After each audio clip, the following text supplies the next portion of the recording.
নমস্কার বন্ধুরা, শর্মিলাস কিচেনের একটি নতুন পর্বে সবাইকে স্বাগত। আজকের রেসিপি সয়াবিন কোপ্তা কারি। এখানে আমি 100 গ্রাম সয়াবিন নিয়ে নিয়েছি। সয়াবিনটাকে গরম জল দিয়ে ভিজিয়ে রাখবো 15 মিনিটের জন্য। গরম জলটাকে দিয়ে চামচ দিয়ে একটুখানি ডুবিয়ে দিচ্ছি সবকটা সয়াবিনকে। এরপর ঢাকা দিয়ে এটাকে 15 মিনিট ভিজিয়ে রাখবো।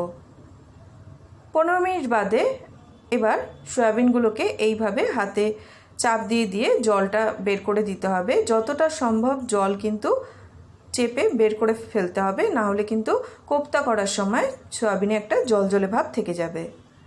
এরপর সয়াবিনগুলোকে একটা মিক্সির বাটিতে নিয়ে জল ছাড়াই বেটে নিতে হবে। এরপর সয়াবিনের পেস্টটাকে একটা বড় মিক্সিং বোলের মধ্যে নিয়ে নিচ্ছি। এর মধ্যে এবার দিয়ে দিচ্ছি একটা মিডিয়াম সাইজের পেঁয়াজ কুচি, দিয়ে দিচ্ছি 4-5টা কাঁচা লঙ্কা কুচি, 1 টিস্পুন নুন দিয়ে দিলাম, দিচ্ছি 1/2 টিস্পুন লঙ্কার গুঁড়ো, 1/2 টিস্পুন গরম মশলা গুঁড়ো, 1 টেবিল স্পুন আদা রসুন বাটা,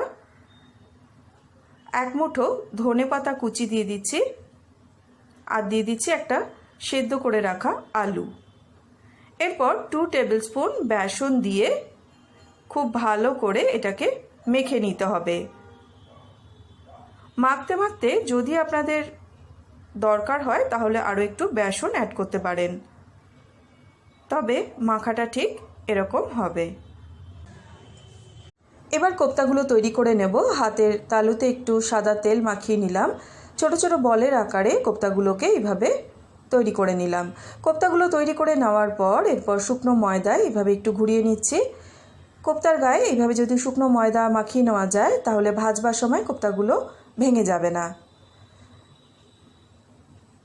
এরকম সাইজের কোপ্তা এখানে আমার 18টার মতন কোপ্তা হয়েছে। এখন কড়াইতে দিয়ে দিয়েছি 1 চামচ সাদা তেল। এর মধ্যে একটা মিডিয়াম সাইজের পেঁয়াজ কুচি এবং 2টো টমেটো কুচি দিয়ে একটু ভেজে নিতে হবে। টমেটো আর পেঁয়াজটা যখন এরকম একটু ভাজা ভাজা হবে তখন এটাকে নাবিয়ে নিয়ে সম্পূর্ণ ঠান্ডা করে তারপর এটার একটা পেস্ট তৈরি করে নিতে হবে। কোপ্তাগুলো ভাজবার জন্য কড়াইতে সাদা তেল গরম করে নিয়ে একে একে কোপ্তাগুলোকে দিয়ে দিচ্ছি। দেওয়ার সাথে সাথে উল্টে দেবেন না। একটা দিক যখন এরকম একটু লাল হয়ে যাবে তারপর এইভাবে সাবধানে ঘুরিয়ে ফিরিয়ে কোপ্তাগুলোকে ভেজে তুলে নিতে হবে। কোপ্তাগুলো ভেজে তুলে নেওয়ার পর তেলটা একটু কমিয়ে নিয়েছি। এরপর তেলের মধ্যে দিয়ে দিচ্ছি গোটা গরম মশলা। এখানে আছে একটা বড় এলাচ, 4টে ছোটো এলাচ, 4টে লবঙ্গ এবং 1 টুকরো দারচিনি। এরপর দিয়ে দিলাম 1/4 টিস্পুন সাদা জিরে ফোড়ন। যে পেঁয়াজ আর টমেটোটা ভেজে পেস্ট করে রেখেছিলাম সেটা দিয়ে দিলাম। দিচ্ছি 1 টেবিল স্পুন আদা রসুন বাটা। ভালো করে মিশিয়ে নিয়ে এরপর এর মধ্যে দিয়ে দিচ্ছি 1/2 টিস্পুন হলুদ গুঁড়ো, 1/2 টিস্পুন জিরে গুঁড়ো, 1/2 টিস্পুন লঙ্কার গুঁড়ো, আর স্বাদ মতো নুন দিয়ে দিচ্ছি, আর দিয়ে দিচ্ছি 1 টিস্পুন চিনি। মশলার বাটি ধুয়ে সামান্য একটু জল দিয়ে মিডিয়াম ফ্লেমে মশলাটাকে ভালো করে কষিয়ে নিতে হবে। যখন চারিদিক দিয়ে এরকম তেল ছেড়ে দেবে, মশলার কাঁচা গন্ধটা চলে যাবে, তখন এর মধ্যে 2 কাপ মতন জল দিয়ে দিচ্ছি।